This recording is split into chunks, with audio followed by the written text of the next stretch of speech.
میں ہوں Sikandar Javed, advocate supreme court Lahore سے، اور نوجوان وکلا کے لیے ہم نے یہ سلسلہ شروع کیا تھا۔ سب سے پہلے تو آپ سے گزارش ہے کہ ہمارے چینل کو سبسکرائب کریں اگر آپ نئے ہیں۔ کچھ دوستوں کی یہ رائے تھی یا یہ کمنٹس آئے تھے کہ ہمارے پاس کوئی کیس آ جاتا ہے تو ہم اسے لکھیں کیسے، عدالت میں اس کو داخل کیسے کریں۔ اس کو کہتے ہیں پلیڈنگ یا ڈرافٹنگ۔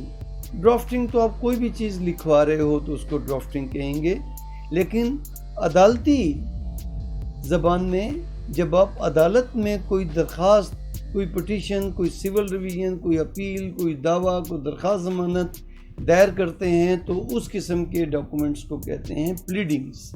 آپ نے کیا پلیڈ کیا عدالت کے سامنے، کیا بتایا ہے اور عدالت سے کیا ریلیف مانگا ہے۔ تو آج ہم اس پہ بات کریں گے کہ پلیڈنگ کے بیسک کیا اصول ہیں، اور ہم اس کا پہلا ٹاپک لیں گے درخواست ضمانت۔ فوجداری میں جو سب سے زیادہ جس بات کی ضرورت پڑتی ہے وہ ہے درخواست ضمانت۔ اب درخواست ضمانت آپ نے دائر کرنی ہے تو اس میں آپ کو کن باتوں کا خیال رکھنا پڑے گا، رکھنا چاہیے۔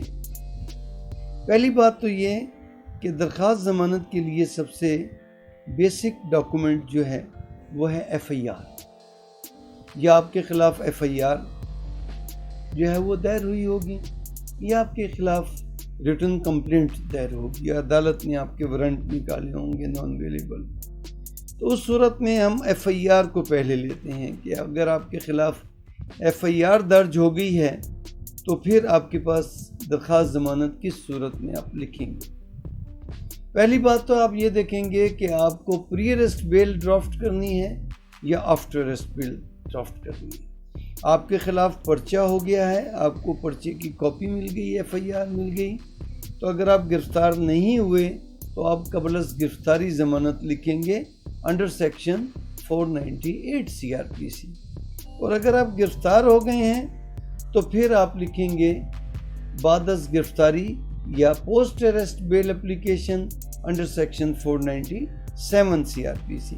یہ ہم ریفرنس کے طور پہ لکھ دیتے ہیں 497، ورنہ 497 میں کہیں بھی یہ نہیں لکھا کہ it is for after arrest bail یا پری اریسٹ بیل۔ وہاں پر تو سمپل لکھا ہے 497 کی ورڈنگ ہے کہ بیل ان نان بیلیبل آفینسز۔ تو نان بیلیبل آفینس میں اگر آپ گرفتار ہو گئے ہیں تو پھر آپ اس کو لکھ دیتے ہیں پوسٹ اریسٹ بیل۔ تو سب سے پہلے تو آپ اس چیز کا خیال رکھیں گے کہ آپ کس عدالت میں درخواست ضمانت دائر کر رہے ہیں۔ اس کا آپ کیسے پتہ چلے گا کہ بھئی ہم نے کس عدالت میں درخواست ضمانت دائر کرنی ہے؟ تو اس کے لیے آپ کو جو ایف آئی آر میں سیکشنز لکھے ہوئے ہیں، دفعات لکھی ہوئی ہیں، جرائم لکھے ہوئے ہیں، ان سے آپ کو پتہ چلے گا کہ یہ درخواست ضمانت کس عدالت میں دائر کرنی ہے۔ اگر تو صرف پی پی سی کے تعزیرات پاکستان کے سیکشنز ہیں تو پھر آپ کو 4th شیڈیول میں یہ دیکھنا پڑے گا کہ یہ جرم قابل سماعت سیشن کورٹ ہیں، سیکشن 30 ہیں، یا مجسٹریٹ سیکشن 1 ہیں، یا 2 ہے، یا 3۔ تو اب تو 2nd 3rd مجسٹریٹ نہیں ہوتے، مجسٹریٹ 1st کلاس ہی ہوتے ہیں، یا پھر ان میں سے بھی زیادہ تر ہوتے ہیں مجسٹریٹ سیکشن 30۔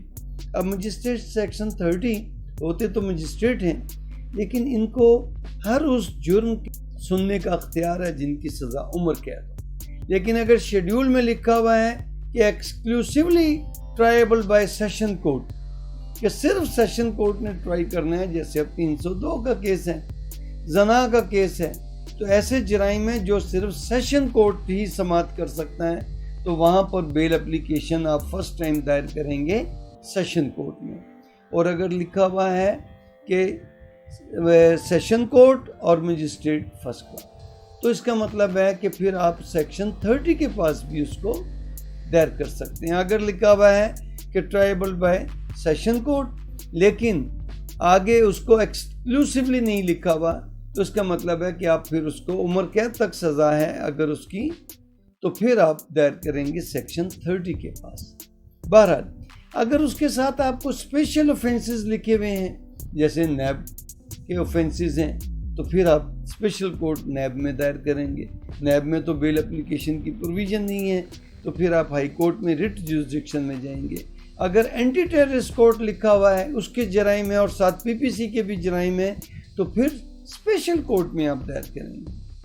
کیوں کہ اگر اسپیشل کورٹ کے جرائم ہیں تو اسپیشل کورٹ، اگر اسپیشل کورٹ کے ساتھ پی پی سی کے بھی اوفینسز ہیں تو پھر بھی اسپیشل کورٹ ٹرائی کرے گی. جیسے بینکنگ اوفینس ہیں اور ساتھ بینکنگ اوفینس لکھے ہوئے ہیں جرائم لیکن ساتھ پی پی سی کے بھی ہیں، جیسے اینٹی کرپشن کے ہیں جرائم لکھے ہوئے ہیں اور ساتھ پی پی سی کے بھی ہیں تو وہ اینٹی کرپشن کورٹ میں، کسٹم کورٹ میں، بینکنگ اوفینس کورٹ میں، اسپیشل کورٹ میں آپ اس کو دائر کریں گے.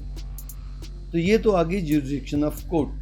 پھر اس کے بعد سب سے پہلے آپ ہیڈنگ میں لکھیں گے جس کورٹ میں آپ دائر کر رہے ہیں. آنریبل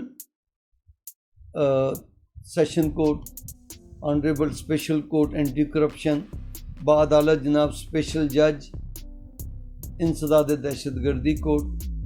تو اس طرح پہلے تو اس کی ہیڈنگ آ گئی آپ کس عدالت میں دائر کر. اس کے آپ نیچے لکھیں گے مجرم کا پورے کوائف، اس کا نام، اس کی ولدیت، اس کی قومیت، اس کی رہائش، اور آگے لکھیں گے اگر وہ گرفتار ہو گیا ہے تو حال مقیم یا حال مقید ڈسٹرکٹ جیل فلاں، کنفائنڈ ان ڈسٹرکٹ جیل فلاں یا فلاں جیل میں وہ بند ہے. اگر پری ارسٹ بیل ہے تو پھر یہ لکھنے کی ضرورت نہیں. اور اس کے بعد لکھیں گے ورسز اسٹیٹ، اور پھر کچھ عدالتوں میں اب کمپلیننٹ کا بھی پارٹی بنانا پڑتا ہے ورسز اسٹیٹ اور نمبر 2 پہ کمپلیننٹ اور اس کی پورے کوائف. اس کے بعد نیچے آپ لکھیں گے کیس کے مقدمہ نمبر وغیرہ، مقدمہ نمبر کس ڈیٹ کو ہوا ہے، جرائم کیا ہیں، پھر ضلع کون سا ہے، تھانہ کون سا ہے اور ضلع کون سا ہے.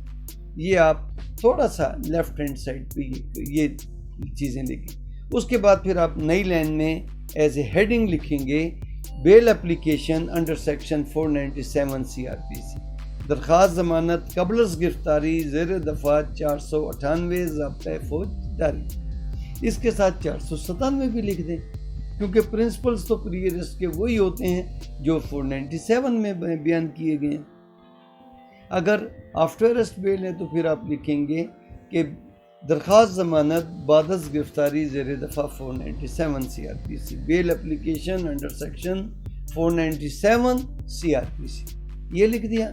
اس کے بعد آپ لکھیں گے ریسپیکٹفلی ایشوڈ یا ریسپیکٹفلی اسٹیٹڈ یا جناب سائل اسپازل اسکر. پہلے پیراگراف میں آپ نے FIR کی کہانی لکھنی ہے، جو مقدمے کی آپ کے خلاف درج ہوا ہے اس کی مختصر کہانی لکھنی ہے، اور آخر میں لکھنا ہے کہ یہ الزام سراسر غلط اور بے بنیاد ہے. All these allegations are false and incorrect. اس کے بعد آپ FIR کی کاپی لگا دیں کہ copy of the FIR is attached with فلاں. سیکنڈ میں آپ لکھیں گے اپنی تمام گراؤنڈز لکھیں گے کہ کیوں آپ کے خلاف مقدمہ بنایا گیا ہے. سائل کے خلاف مقدمہ جھوٹا اور بے بنیاد ہے، FIR کی کہانی جھوٹی اور بے بنیاد ہے، کمپلیننٹ نے ان کو بددیانتی سے اور دشمنی کی بنا پر مقدمے میں ملوث کیا ہے. سائل جو ہے وہ جیل میں اب مقید ہے اور اس کی مزید تفتیش کے لیے ضرورت نہ ہے، اور وہ جیل میں ہے تو اس لیے وہ گمان پہ اثر انداز نہیں ہو سکتا.